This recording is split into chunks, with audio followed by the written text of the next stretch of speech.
He came with questions, but he brought noise. He came seeking wisdom, but he carried pride. He came to be filled, but he was already overflowing. This is the story of the overflowing cup, the first chapter in the journey of emptying the mind. A young man, restless and ambitious, traveled across mountains and valleys to meet a Zen master known not for his words, but for his silence. The seeker had read every book, debated every theory, and built an identity around knowing. But beneath the surface, he was lost. He wanted clarity. He wanted peace. He wanted answers. And so he arrived, full of urgency, full of opinions, full of himself. The master welcomed him with a nod, no words. He gestured for the young man to sit. Then, without speaking, he began to pour tea. Slowly, gently, the cup filled. Then it overflowed. Tea spilled onto the table, onto the floor. The young man watched in confusion. "Stop," he said. "The cup is full." The master looked up and said, "Exactly. Your mind is like this cup. How can I fill it with wisdom when it's already full?" That moment shattered something inside the seeker. Because he realized he hadn't come to learn, he had come to be validated. He hadn't come to grow, he had come to be praised. He hadn't come to listen, he had come to speak. And so the real journey began, not with answers, but with emptiness. Because the truth is simple. Most people don't seek truth, they seek confirmation. They don't want to be challenged, they want to be comforted. They don't want to be transformed, they want to be entertained. And so their minds remain full of noise, full of ego, full of resistance.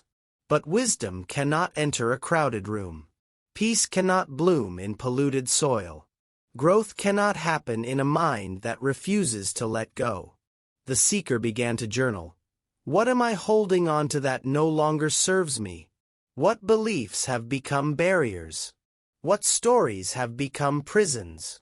And the answers came, not in words, but in silence. He remembered the times he argued to be right instead of listening to understand. The times he clung to identity instead of embracing change. The times he performed knowledge instead of practicing humility. And he realized, his mind was not a sanctuary, it was a battlefield. Every thought was a soldier. Every opinion was a weapon. Every memory was a wound. And so he began to empty. Not by forgetting, but by releasing. Not by erasing, but by softening. Not by escaping, but by awakening. He sat in silence. He breathed. He watched his thoughts rise and fall like waves. He didn't chase them. He didn't fight them. He simply observed. And slowly, the noise began to fade. The ego began to dissolve. The cup began to empty. And in that emptiness, he found space. Space for clarity. Space for peace. Space for truth. Because an empty mind is not a blank mind. It's a ready mind. A mind that can absorb. A mind that can evolve. A mind that can heal. He walked through the forest, no longer carrying the weight of needing to be right. He sat by the river, no longer drowning in the current of his own thoughts. He stood before the master, no longer seeking answers, but offering presence. And the master smiled, not because the seeker had learned something, but because he had unlearned everything. This is the power of the overflowing cup.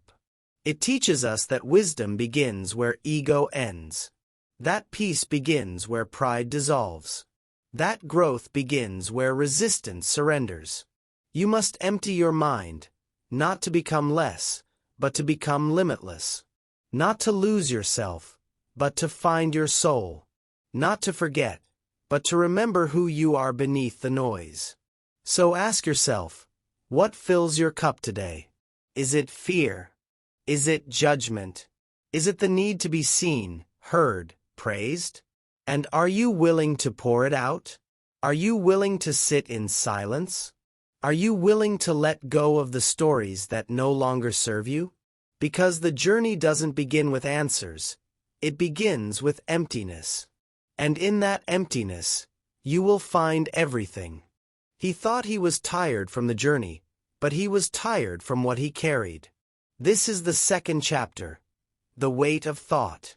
The seeker walked through a dense forest, his step slow, his breath heavy. On his back was a large, worn backpack, stuffed with invisible burdens. Regret, fear, comparison, expectations. Each thought a stone, each memory a weight, each emotion a chain. He had carried this load for years, believing it was part of him, believing it was necessary, believing it was truth. But now, with every step, the weight grew heavier. His shoulders ached, his spine bent, his spirit dimmed. And still he walked. Because that's what we do. We carry what we've never questioned. We carry guilt from childhood. We carry shame from failure. We carry identities given to us by others. We carry beliefs that were never ours. And we wonder why we feel stuck. Why we feel lost. Why we feel exhausted. The seeker collapsed beneath a tree, gasping. He opened the backpack and began to examine each item. A stone labeled, "I'm not enough." A rope labeled, "What will they think?" A mirror labeled, "I must prove myself." And he realized, none of it was his. These were thoughts inherited, absorbed, imposed. Not chosen, not true. He began to journal. What thoughts am I carrying that no longer serve me? What beliefs are keeping me small? What stories are keeping me stuck? And the answers came, not in logic but in liberation. He remembered the times he stayed silent to be accepted. The times he overworked to feel worthy. The times he betrayed his own truth to fit in. And he saw the pattern. His mind was not a sanctuary, it was a storage unit. Filled with outdated files, corrupted programs, emotional viruses. And so he began to empty, not by force but by forgiveness, not by denial but by detachment, not by erasing but by releasing. He held each thought in his hand, thanked it for its lesson, and let it go. I'm not enough, released. I must be perfect, released. I'll never be loved, released. And with each release, the backpack grew lighter. His breath deepened. His posture straightened. His vision cleared. Because the mind is not meant to be a prison, it's meant to be a passage. A place where thoughts flow, not fester. A place where emotions rise, not rot. A place where stories evolve, not entrap. He stood up, no longer burdened. The forest felt different. The air felt cleaner. The path felt open. And he realized the journey was never about reaching a destination. It was about shedding what kept him from moving. You are not your thoughts. You are not your fears. You are not your past. You are the awareness beneath it all. The silence between the noise. The space between the stories. So ask yourself, what are you carrying today? What thoughts are weighing you down? What beliefs are keeping you stuck? And are you willing to let them go? Because peace is not found in adding, it's found in subtracting. Clarity is not found in control, it's found in surrender. Power is not found in performance, it's found in presence. Empty your mind, and watch your life begin to breathe. He thought he knew who he was. He had a name, a story, a past. He had achievements, failures, roles, reputations. But beneath it all, he was lost. This is the third chapter. The prison of identity. The seeker entered a room of mirrors, each one reflecting a different version of himself. In one, he was the achiever. In another, the failure. In another, the sun. In another, the sinner. And in every mirror, he saw a mask. A performance. A persona. He screamed, "Who am I?" But the mirrors only echoed his confusion. Because identity, when built on external validation, becomes a cage. We are taught to define ourselves by what we do, what we own, who we please. We are taught to wear labels like armor. Successful, broken, smart, unworthy. And we begin to live for the reflection, not the reality. The seeker touched the glass. It was cold. It was rigid. It was false. He began to journal. What identities have I inherited? What roles have I performed? What masks have I worn to be accepted? And the answers came, not in clarity, but in collapse. He remembered the times he smiled when he wanted to cry. The times he agreed when he wanted to rebel. The times he succeeded just to be seen. And he realized, he wasn't living, he was acting. His mind was not free, it was scripted. His soul was not expressed, it was edited. And so he began to empty, not by forgetting who he was, but by releasing who he wasn't. He stood before the mirrors and whispered, "I am not this." And one by one, the mirrors shattered. Not violently, but gently. Like illusions dissolving. Like stories ending. Like lies exposed. Behind the broken glass, there was light. Soft. Pure. Unnamed. And he stepped into it, not as a role, but as a presence. Because the truth is, you are not your job. You are not your trauma. You are not your reputation. You are the awareness beneath it all. The silence behind the story. The soul beyond the skin. To empty your mind is to meet yourself. Not the version they created, but the essence you buried. The seeker walked through the ruins of his former self, not with regret, but with reverence. He honored the masks for what they taught him. He thanked the roles for what they revealed. But he no longer needed them. He no longer feared being undefined. Because in emptiness, he found authenticity. In silence, he found strength. In presence, he found peace. So ask yourself, who are you when no one is watching? Who are you when you stop performing? Who are you when you release the need to be labeled? Empty your mind, not to become nothing, but to become everything you truly are. He had emptied his cup. He had dropped the weight. He had shattered the mirrors. But something still stirred, a subtle restlessness, a quiet ache, a whisper of chaos. This is the fourth chapter. The Stillness Within. The seeker found himself beside a silent lake, its surface untouched, its depth unknown. He sat cross-legged, eyes closed, breath slow. No words, no movement, just presence. And yet, his mind raced. Thoughts rose like ripples. Memories, fears, fantasies, distractions. He tried to push them away. He tried to silence them. But the more he resisted, the louder they became. Until he remembered, stillness is not the absence of thought, it's the absence of resistance. He let go. He allowed. He observed. And slowly, the ripples faded. The lake returned to silence. And in that silence, he heard something deeper. Not a voice, but a vibration. Not a message, but a knowing. Because beneath the noise of the mind lies the wisdom of the soul. Beneath the chaos of thought lies the clarity of being.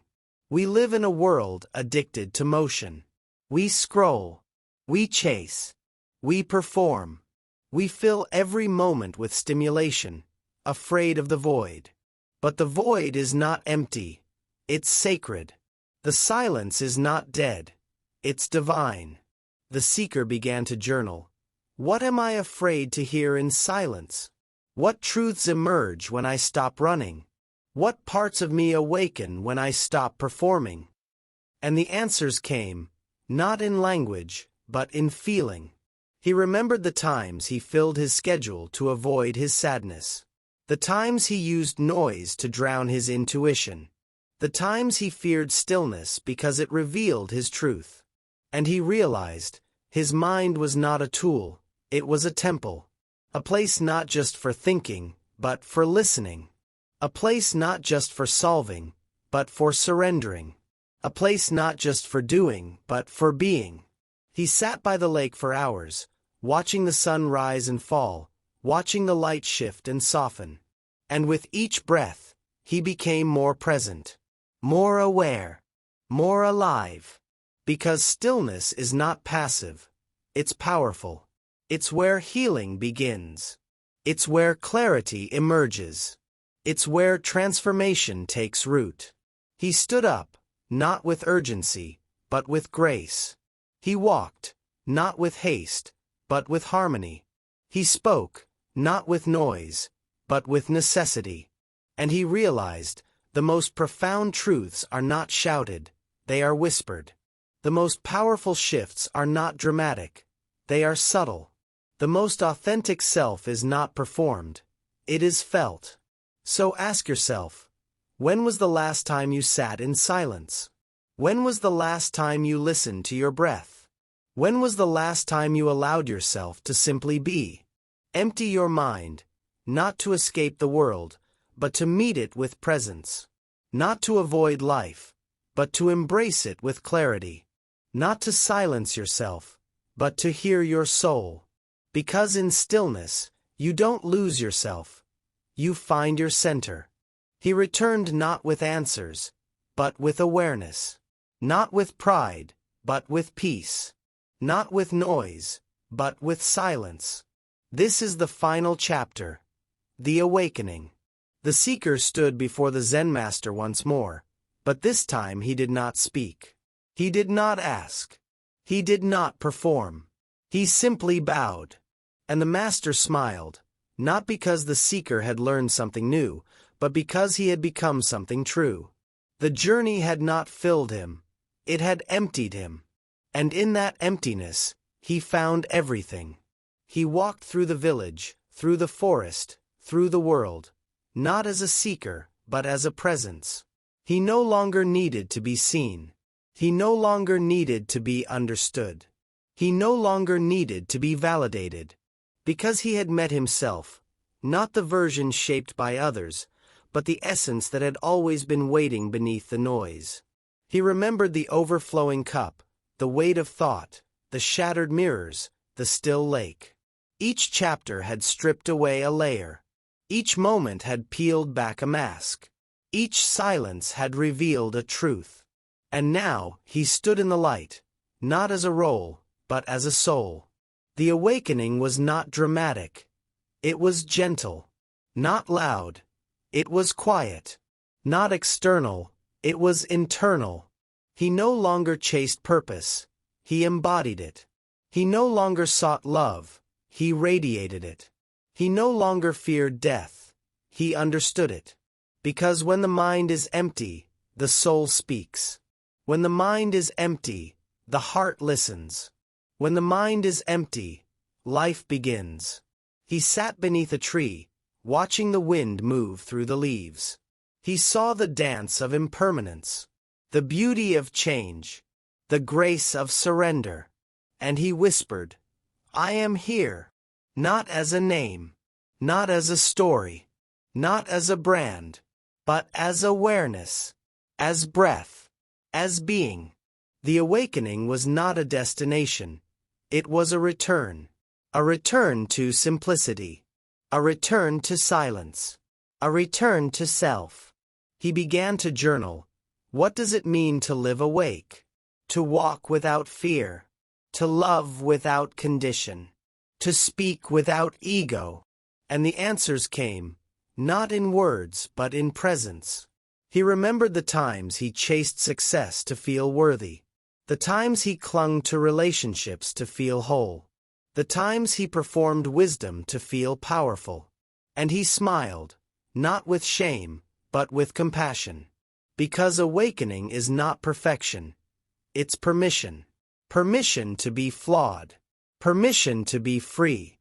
Permission to be real. He walked into the sunrise, not with a plan, but with peace. Not with ambition, but with alignment. Not with control, but with clarity. And he knew the journey would continue. The mind would still fill.